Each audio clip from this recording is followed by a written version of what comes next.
You can see the way I'm smiling.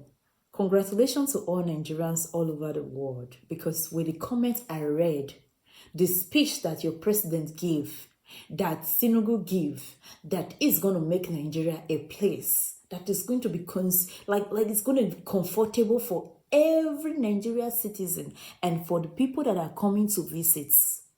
This is one thing that all Nigerians are looking forward to.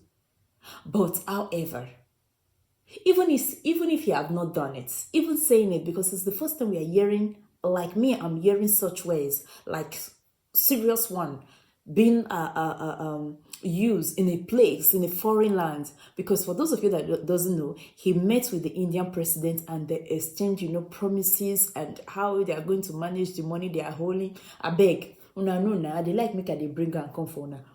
Just sit down, make it see as they go. Okay. The markets aren't really expecting much to change with respect to the drive to bring FDI into the country. The only issue that the markets are worried about is whether, beefed up security, whether there'll be, security issues. But as far as policy drive, if you listen to what the three of them said during the campaigns, they all support a stronger exchange rates. They're all market-driven people. So, we're not expecting much to change depending on what terms. But again, all eyes on that outcome with respect to what happens there.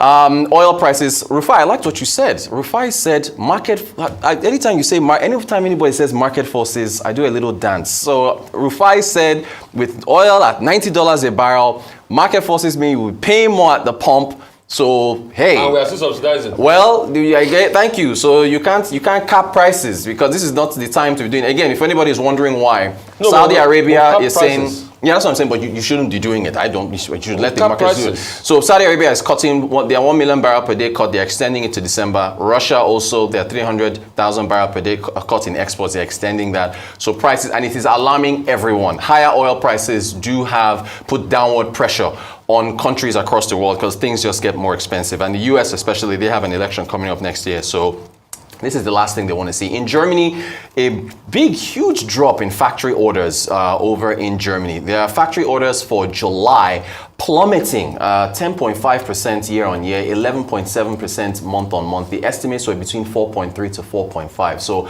massive drop. The German and these factory orders, if they continue to drop, that means that there's depressed demand for outputs there. So it's very worrying signs coming out from Germany. Although wages are up, inflation seems to be decelerating just a tad, but that'll keep the ECB up. We come to Africa, of course. Mr. President T1nubu meeting up with Prakash Hanjuja of the Hanjuja Group, which is of course a massive conglomerate that is in oil and gas. This is what investors, oil and gas, media, everything. He's a billionaire, the big fan. He had that big brothers. He had that big falling out with his brother. Yeah, so they didn't even rest. This is what investors wanted to see when we talk about bringing billions home. At the end of the day, you will decide whether you want to invest or not, but at least you tried, and this is what we want to see ahead of the G20 meeting. And the Minister of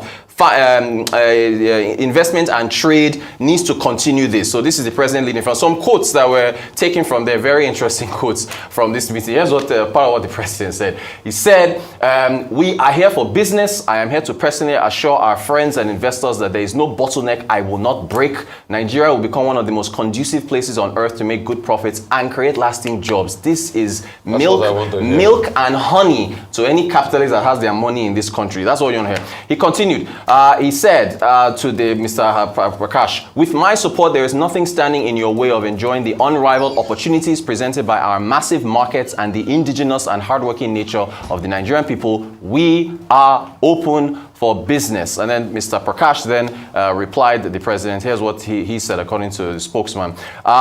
We believe in you as a leader who has done this before. You know what the challenges are. You know how to fix them. We are going to make investments into the billions of dollars under your leadership because we see you are already addressing the systemic problems. And then he then continued. This is what we want to hear.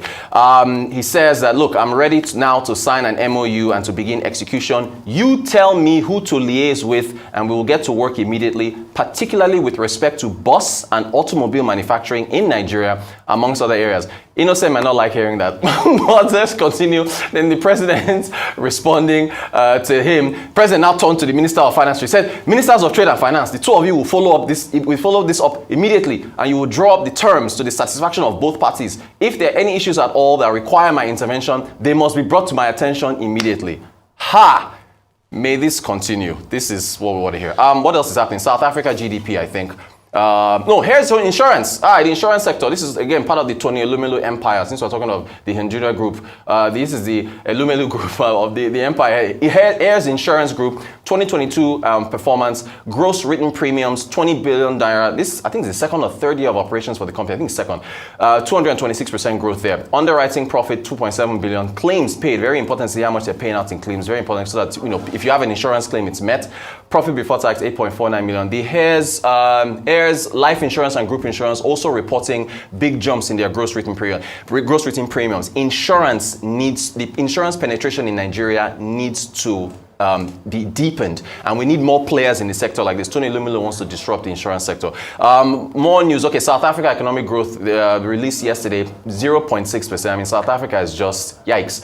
0.4% in Q1, there was a contraction in Q2. Real quick, if you look at the sectors that grew, it was finance, it was manufacturing, it was, I think, agriculture as well. And then you look at the sectors that contracted, construction, electricity. Yeah, so agriculture grew 4.2%, manufacturing 2.2%. Look at mining. Nigeria's mining sector is in recession. There's 1.3%. Personal services, finance, general government services. And then as far as the ones that contracted, of course, Eskom. So you know that electricity is going to contract. So transport contracted, electricity, trade, construction. But then if you look at the size as far as the contribution to value add, look at the bottom of your screen there. It is finance. Of course, this is the most developed economy on the African continent. You can lease you have a developed mortgage sector. You can lease a car and return it. So finance, of course, the biggest crop of it, followed by personal services and so on. So that's our update for today. Real quickly, the reason why solid mineral sector is not growing in Nigeria is because of the theft. Indeed. Solid Mineral theft that's going away. If you are to capture all the theft,